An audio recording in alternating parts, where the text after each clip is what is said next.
ভবেশ হনহন করে হেঁটেও বৃদ্ধ দুর্গাচরণের সাথে তাল মেলাতে পারছে না। খাটো বুড়ো লোকটা জমির আলের উপর দিয়ে হেঁটে এগিয়ে চলেছে। সূর্য প্রায় অস্ত যেতে চলেছে তখন।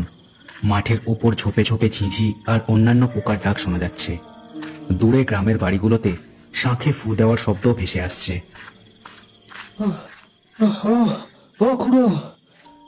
একটু আসতে চলো। উফ, হাত ধরে যাচ্ছে গো। এই বয়সে কি তোদের হাড়ে হাড়ে পাত ধরে নাকি রে? হে পলুকির দল সব, পা টেনে টেনে চল দেখি। না জানি ওদিকে এতক্ষণে কি অঘটন ঘটছে। হ্যাঁ খুড়ো, সে তো ভয়ানক ঘটনা। আমার তো হাত পা অসাড় হয়ে আছে। তাই তো ওরা আপনারা ডাকার জন্য আমাকেই পাঠিয়ে দিল। খুড়ো, ওই পেনাটার যা অবস্থা না। ও, এত কথা বলিস কেন? তাড়াতাড়ি পা চালা, আকাশেও কেমন যেন মেঘ পড়েছে দেখ। এসব কথা বলতে বলতে তারা আলের রাস্তা পেরোলো। ঝুপ করেই অন্ধকার নেমে এলো এবার। দূরে বিশাল বিশাল তাল গাছগুলোর উপর থেকে কোনো অচেনা পাখির ডানা ঝাপটানো শব্দ ভেসে আসছে। নবগ্রামের বাড়িগুলো ফাঁকা ফাঁকা। প্রত্যেক বাড়ি নানান গাছের আড়ালে ঢাকা। দিনের বেলা হলে চারদিক সব সবুজ জলজল করে, কিন্তু এখন চারদিক কালচে আঁধারে নিঝুম হয়ে আছে। সদাশিব নস্করের বাড়ি যখন ভবেশ আর দুর্গাচরণ এসে দাঁড়ালেন, তখন সেখানে গ্রামের বেশ কয়েকজন লোক দাঁড়িয়ে। সকলের মুখেই দুশ্চিন্তা আর ভয়। কোথায় সদাশিব, কোথায়? আর বাড়ির দরজাখানা অমন বন্ধ কেন হে? ভিড়ের মধ্যে থেকে সদাশিব নস্কর দু হাত জড়ো করে তার সামনে এসে দাঁড়ালো। খুড়ো, আপনি কিছু একটা করেন। ভেতরে যে ওর ছোট বোনটাও ঘুমোচ্ছিল, ওরে তো বের করতে পারিনি। আপনি কিছু একটা করেন। এবার প্রবল একটা চিৎকার শোনা গেল বাড়ির ভেতর থেকে। সেই শব্দে সেখানে দাঁড়ানো সবার শরীর হিম হয়ে গেল। খুড়ো, ওই শোনেন, কিছু একটা করেন দয়া করে। সবাই দরজা থেকে সরে দাঁড়াও। আর আমি যতক্ষণ না বলছি, যাই হয়ে যাক, দরজা খুলবে না। কথাটা বলে দুর্গাচরণ উপরের দিকে তাকিয়ে ইষ্টনাম জপ করে এগিয়ে গেলেন ঘরের বন্ধ দরজাটার দিকে। দরজার সামান্য ফাঁকা দিয়ে দুর্গাচরণ ভেতরে ঢুকে দেখলেন ঘরটা ঘুটঘুটে অন্ধকার।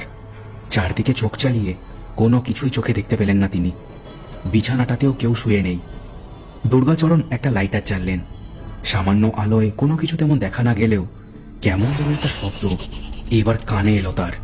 হঠাৎ পেছন থেকে শব্দটা শুনে তিনি ঝপ করে পেছনে ফিরলেন। সামনের দৃশ্যটা দেখে হাত পা জমে গেল তার। বেনা, ছেড়ে দে ওরে, আমি তোরে আদেশ দিচ্ছি। ছাড় ওকে, দে দে, আমায় দিয়ে দে। আমি বেলা নই, আর তোর আদেশ আমি শুনবো। ভাবলি কেমন করে? বটে, এ গ্রামের অশরীরগুলো যে তেদর, আমি তা জানি। আমি এই গ্রামের এত ভূতেদের কেউ নই রে হাবড়া, বুঝলি? গ্রামের মধ্যে ভূতের উপদ্রব নতুন নয়। যেসব প্রেতেরা মানুষদের আক্রমণ করে তাদের সবাইকে দুর্গাচরণ বহুবার জব্দ করেছেন, কিন্তু এই প্রেতের হাবভাব তার অচেনা মনে হচ্ছে একেবারে। কে কে তুই? বল কে তুই, নইলে এই এই লঙ্কার ধোয়ায় তোর চোখ দুটো কেড়ে দেবো আমি। যাস না, আমি দুর্গাচরণ তান্ত্রিক। কথাটা বলতে বলতে হাতের লঙ্কাটায় আগুন দিলেন। গল গল করে ধোঁয়া বেরোতে লাগলো কালচে লঙ্কাটা দিয়ে। ওদের ওই হাড় গিয়ে বোমাদত্তি শাকচুন্নিদের কাবু করতে পারবি, আমায় পারবি না। তুই এখনো চিনতে পারলি না আমাকে, তাই তো? বেশ, এই দেখ। এই বলে বেনা হাতে ধরা শিশুটিকে মাথার ওপর তুলে ধরল, আর মুখটা বিশাল হাঁ করল। অস্বাভাবিক রকম লম্বা হয়ে গেল তার মুখখানা। সারা মুখে বিভৎস দাঁতের শাড়ি। দুর্গাচরণ দু পা পিছিয়ে দরজায় পিঠ দিয়ে দাঁড়ালেন। এ কাকে দেখছেন তিনি? এ যে কাল প্রেত। হঠাৎ করে সময় যেন পিছিয়ে গেল প্রায় 40 বছর। হাত পা ঠান্ডা হয়ে গেল তার। দুর্গাচরণ কাঁপা কাঁপা হাতে ঝোলা থেকে একটা মরার খুলি বের করে বিড়বিড় করে মন্ত্র পড়তে শুরু করলেন। মন্ত্র কানে যেতেই ব্যানার ভয়ানক মুখটা তার দিকে ফিরল। একটা চিৎকার ছুড়ে দিল সে তার দিকে। কি রে দুর্গাচরণ, কি ভেবেছিলি আমাকে চিরকালের মতো নরকের আধায় আটকে দিয়েছিস। মূর্খ তুই। আমি আমি দুর্গাচরণ শেষ মন্ত্র পাঠ করে চোখ খুললেন। দু চোখে আগুন জ্বলছে তার। খুলিটা মাথার উপর তুলে ধরে বললেন, বেনা, আমি জানি বাপ তুই এখনো শরীরে আছিস। আমি দুর্গাচরণ তান্ত্রিক। আমার সাধনায় যদি কোনো সততা থাকে, তার জোরেই আমি মা কালীর নামে তোকে আদেশ করছি, ফিরে আয়, ফিরে আয়।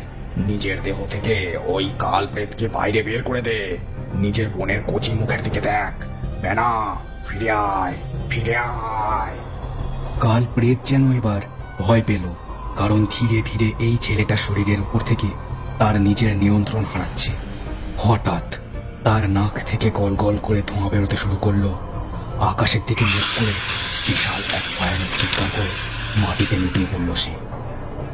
তার কোলের ওপর তখনও শিশুটি ধরা। সে যেন কোনো মোহের ঘরে একেবারে আচ্ছন্নের মতো পড়ে আছে। দুর্গাচরণের হাতের খুলিটা যেন গরম লাভায় তৈরি। ধোঁয়া ওঠা খুলিখানা আবার ব্যাগের মধ্যে চালান করে দিলেন তিনি।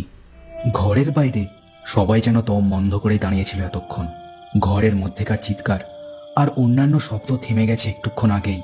এমন সময় খুট করে দরজাটা খুলে গেল। সদাশিবের শিশু কন্যাকে কোলে নিয়ে বুড়ো দুর্গাচরণ বাইরে বেরোলেন। কই হে সদাশিব, এদিকে এসো। এই নাও তোমার মা লক্ষ্মীকে, আর তোমার বেটা ওই মেঝেতে বেহুশ। যাও হে যাও, জল টল খাইয়ে তাকে একটু চাঙ্গা করে তোলো দেখি। সদাশিব এগিয়ে এলো। তার মুখে তখনও ভয়ের ছাপ খুব সুস্পষ্ট, আর সকলের মধ্যে এবার উঠল গুঞ্জনের রব। সদাশিব আর তার বুড়ি পিসি ঘরে ঢুকে গেলেন। সদাশিব অবস্থাপন্ন গৃহস্থ হলেও বেচারা বিপত্নিক। এই কন্যা সন্তানটিকে জন্ম দিতে গিয়েই তার বউটি পৃথিবীর মায়া কাটিয়েছেন। দুর্গাচরণ তান্ত্রিকের বয়স যেন আরো 5 বছর বেড়ে গেল এই সামান্য সময়ের মধ্যেই। তিনি সদাশিবের বাড়ির একদিকের দেওয়ালে পিঠ দিয়ে বসে পড়েছেন ততক্ষণে। ভবেশ আর গ্রামের আরো 2-3 ছেলে লণ্ঠন নিয়ে দুর্গাচরণের সামনে এসে দাঁড়ানো। সবার মনে যেন হাজার হাজার প্রশ্নের ঝড় চলছে। বসো হে, সবাই একটু জায়গা করে নাও, আর একটা হুঁকো টুকো জোগাড় করে আনো দেখি। বড় ক্লান্তি হলো হে আজ। এই তো খুড়ো, আমি এক্ষুনি নিয়ে আসছি। আর একটু জল বাতাসাও আনি গে। সদাশিব দা তো ছেলে মেয়ে নিয়েই ব্যস্ত হয়ে পড়েছে। এই হরে, চল দেখি আমার সাথে। বাড়ির উপর থেকে কালো ছায়ার আস্তরণ কেটে গেলেও কেমন যেন গুমোট ভাব ছড়িয়ে গেছে চারিদিকে। সদাশিবের এই বাড়িখানা গাঁয়ের অন্যান্য বাড়ি থেকে বেশ তফাতে। মিনিট 10 মধ্যেই বিপিন আর হরে জলবাতাসা আর হুঁকো হাতে আবার সেখানে এসে উপস্থিত হলো।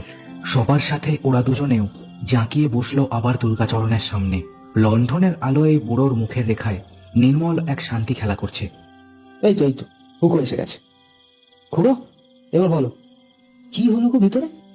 এই নবা গ্রামে কোনো বিপদ আসছে নাকি? বিপদ? বিপদ তো নতুন করে আসবে না, সে এসেছে বহুকাল আগে। আর এই গ্রামের বাতাসেই মিশে আছে সে, বুঝলে হে? হুঁকোয় একটা মৃদু টান দিলেন তিনি। সবাই মুখ চাওয়াচাই করতে লাগলো। নবাগ্রাম এখনো আধুনিক সময়ের সাথে নিজেকে বইয়ে দিতে পারেনি। এখানকার মানুষ এখনো সরল সোজা। আহ মা, শরীর বড় ক্লান্ত লাগে, বুঝলি? যাই হোক, শোনো, বলি তোমাদের, এসব কথা গ্রামের এক্কেরে পুরো হাবড়ারা জানলেও তোমাদের জানার কথা নয়। আজ বলছি, শুনে রাখো। আজ থেকে প্রায় 40 বছর আগের কথা।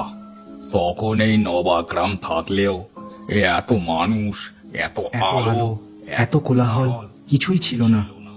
বুঝলে, বাজার হাট বলতে প্রত্যেক বৃহস্পতিবার একখানা করে হাট বসতো এই ধোপাঢালির মাঠে। ব্যাস।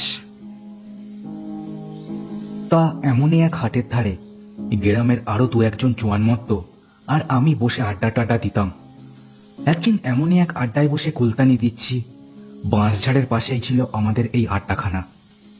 এমন সময় দেখলাম সামনের রাস্তা দিয়ে হরিপদদা আর তার বউ শ্যামলিদি হন্তদন্ত হয়ে কোথায় যেন যাচ্ছে।